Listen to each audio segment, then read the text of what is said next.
On the day of your death, I will be there. I am Lucius Aeternus, an angel of death. Not an enemy, just a guide.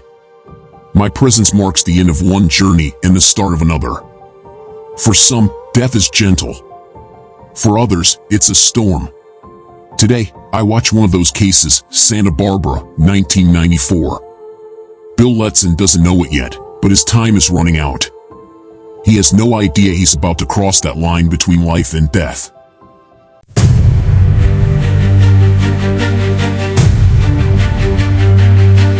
In shadows I walk. I've been here from the start. I am the hand that seals fate. The end of every... Santa Barbara, California. 3:17 p.m. 8 hours left for Bill. A firefighter who has faced many emergencies, but now he's confronting one he can't control. A strong flu has spread throughout the city, and Bill, despite his strength, is caught in its storm. He sits alone in his room, his body heavy, like each muscle is surrendering. Sweat runs down his face, and fever clouds his head. When he looks into the mirror, it's like seeing a stranger, pale, sunken eyes, trembling. Each heartbeat, once steady and strong, now pounds frantically in his chest, as if reminding him that time is slipping away. Bill presses his fingers to his pulse, trying to feel the rhythm of his own life, but it's like trying to grasp smoke. There's nothing. Just emptiness. At this moment, I can see his life energy draining away. It's like a candle in the dead of night, its flame flickering, on the verge of going out. Every breath feels like a greater effort than the last, as if he's holding on to something that keeps slipping through his fingers. He's hanging by a thread, suspended between life and death. And this thread, as fragile as a spider's web, could snap at any moment. The weight of this moment is tangible, a delicate balance, where any movement could mean passing to the other side. And I can see it. I can feel it. It's that moment when the soul starts to understand the body might not hold on much longer. He picks up the phone and tries to call his sister. His voice is weak, barely a whisper. It's as if the remaining air in his lungs is too little to shape words. As he speaks, his vision blurs, and the illness burns through his strength, turning the world around him into a distant haze. Minutes later, Bill's firefighter colleagues arrive. These men, who have fought flames and disasters alongside him, now see the gravity of his situation. They lift him into the ambulance, hook him up to N4, and do what they can to keep him stable. But with every second, the race against the inevitable intensifies. Bill begins to lose himself in the chaos. The ambulance lights flash, the sirens blare, but it all feels distant, as if he's trapped between two worlds. And I'm there, beside him. I can feel Bill's resistance, his will to live, to stay here. But I sense that he's already beginning to leave, even if he doesn't know it yet. His final journey has begun.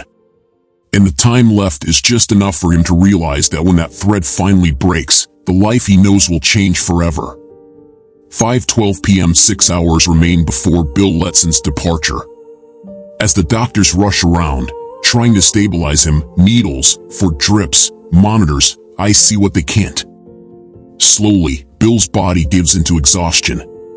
Then, something subtle happens. Bill's soul starts to break free. It's like a mist slipping away from inside him, a breath escaping a tired body, finding freedom.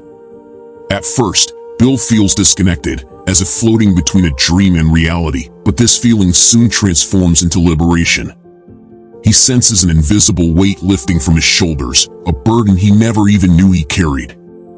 He leaves behind the pain, the fever, and the world around him dissolves, like paint fading from a canvas. And then, he soars. It's like being in an endless sky, surrounded by stars that pulse with a welcoming light. He's no longer Bill Letson, the firefighter, he's part of that light, a spark within the whole. The stars aren't just bright points. Each one is a living memory, a smile from his mother when he was a child, the warmth of his wife's embrace, a single tear he held back through life. These moments, once forgotten, now spring to life. Bill feels all these emotions as part of himself, reliving each one all at once. The pain, fear, and doubt fade away. The joy of finally being free takes over. He realizes he never truly belonged to the physical world. It was just one piece of who he always was. It feels like a warm embrace, enveloping his entire being, a profound acceptance that leaves no room for anything else. Bill feels whole, as if he's returning home, to a place that was always there, waiting for him. And it's in this place, this realm of stars and light, that he sees three hooded figures. They're small, their cloaks seemingly made of living shadows, and their eyes glow with a soft light, a warmth that soothes. They don't speak, but their hands move in welcoming gestures, like old friends finally reuniting. Bill feels no fear, just a calm curiosity. He tries to understand who they are, but senses he doesn't need to know. It's as if they've always been there, waiting for him, smiling with a joy that needs no words. They're more than guides, they're guardians of this transition, silent witnesses to his journey.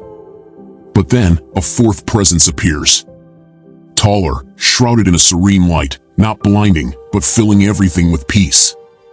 And as this figure draws near, Bill feels a wave of warmth wash over his chest, a love so pure he can barely comprehend it. It's a love that asks for nothing, that judges nothing. It simply exists. This is the chief, the figure who guides souls to where they belong. The eyes of this being reflect a profound understanding, a joy so complete that Bill feels every burden he carried fall away. There's no need to speak, no need to explain. He knows he's safe, that he doesn't need to be anything other than what he already is, a soul that has finally found its place. In this realm of light, Bill understands that he was always more than his body, more than his pain. He is eternal. The sense of belonging is so strong that he surrenders to it completely. The memories of life on Earth drift away, gentle as a breeze returning to the sea. He feels that his journey has always led him to this moment of total acceptance and peace. And I, Lucius, watch silently by his side. I see the transformation, the liberation, the peace. I know this moment well, the moment a soul finally finds its essence, freed from the weight of the world. And as Bill floats, lost in the light and love, unaware that his journey is not yet over, I stay with him, knowing he's just one step away from finding the true understanding of who he is. 6:45 p.m. 4 hours left until Bill Letson's departure. As he drifts through the realm of stars, surrounded by light and memories, a final shadow touches him, the shadow of regret. Even here, where everything seems calm and welcoming, that regret feels like an anchor, pulling his soul down. Among the stars, a memory emerges, growing stronger. It's one he had buried deep, but now it returns with all its pain. The image of his wife surfaces, her eyes filled with hope, her voice with a simple plea, "Let's live on the island, away from it all." She spoke from the heart, picturing a simple life where the silence of the sea and nature would be their only companions. But Bill, held back by the fear of change and clinging to stability, didn't hear her. He failed to grasp the depth of her longing, her need to escape the chaos, just the two of them in peace. Now, here in this timeless realm, he relives that moment like an open wound. The weight of what if presses down on him. What if he'd said yes? What would life have been like? Could he have given her the happiness she sought?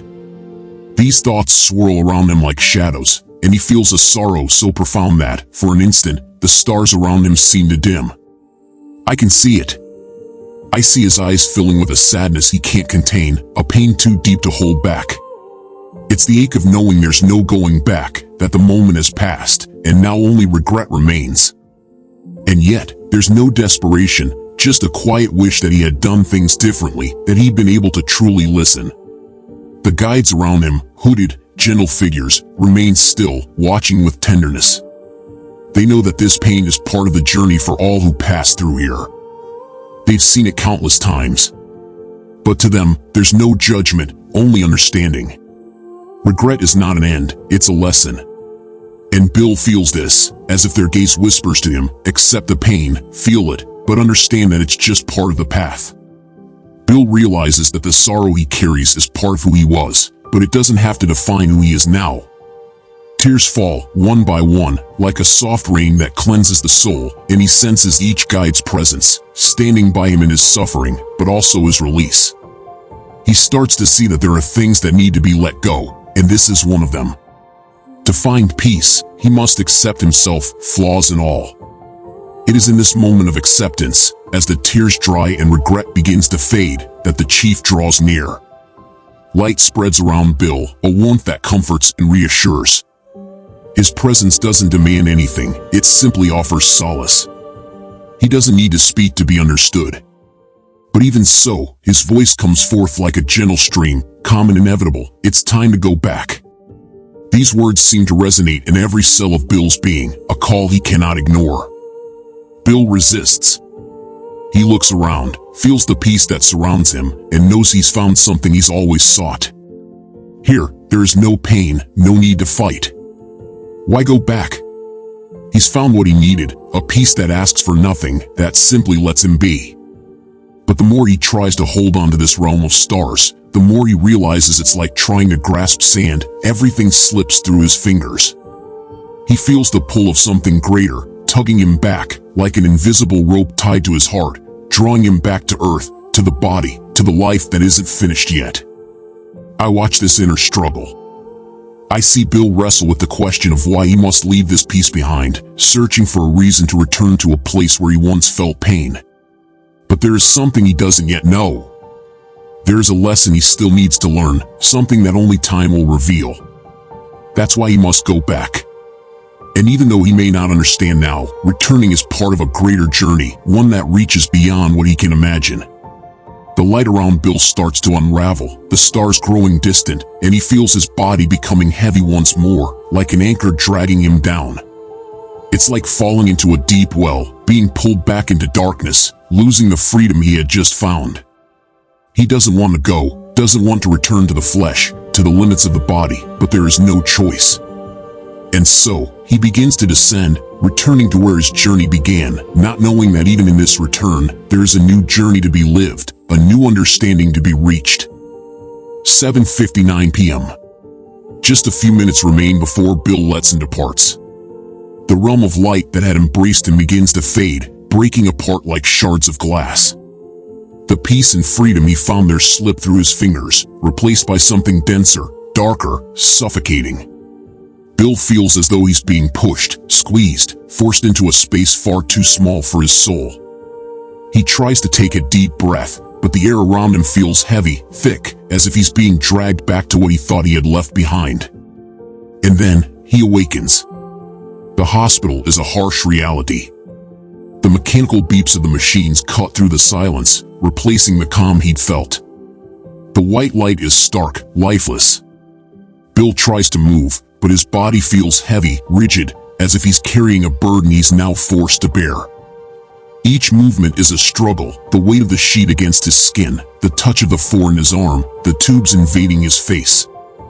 Those small things that were once insignificant details now seem like shackles tying him back to the physical world. He struggles to make sense of what's happening, to remember how he ended up there. And when his eyes meet the nurse's, he sees the shock in her gaze. "You're back," she exclaims, her joy sounding distant to him, almost hollow. But in Bill's mind, confusion reigns. Why am I here again? Why was I pulled away from that place? Each thought is a reflection of the frustration that fills him. He tries to recall the light, the peace, the embrace he felt, but it all seems so distant, like a dream fading away. His body aches, and it feels like he's been ripped from a place where he finally found rest. As if he's been thrown back into a prison he never asked to be in. I watch him. I see how his eyes shift from confusion to anger, and then to helplessness. Bill clings to the sense of freedom he once had, but every time he reaches for the memory, it slips away, like sand through his fingers. He feels like he's been torn from freedom and thrust back into the weight of life. What he doesn't yet realize is that this return is a second chance. Slowly, something inside Bill begins to change. His breath, once tense and labored, starts to calm.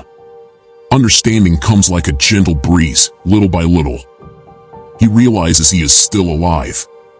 That he can still feel, still breathe. And the anger begins to give way to something new, an understanding that this return wasn't an accident. Little by little, Bill begins to see that this return to life is a gift. The starlight might have moved away, but it hasn't gone out. It's still there, within him, like a small flame still burning. He remembers everything he saw, everything he felt. And now, each beat of his heart, no matter how painful, is a reminder that there is still something left to do. Something to live for. His journey isn't over, and this return to his body is a chance to live differently. It's as if he's been brought back to life to see the world with new eyes, to find a purpose he couldn't see before. I, Lucius, see this change unfold. I know that for Bill, returning to his physical body is like carrying an impossible weight, but I also know that this return is an opportunity, a chance to prepare his soul for the journey that still lies ahead. Every second he lives from now on is preparation for the day when he will finally be ready to cross the realm of stars. And when that moment comes, I will be there, as I have always been, ready to guide him back to the home that has always awaited him. Until then, he will live knowing that death is not the end, but a passage, and the true journey has only just begun. And you, my friend? One day, we will meet again. On the day of your death.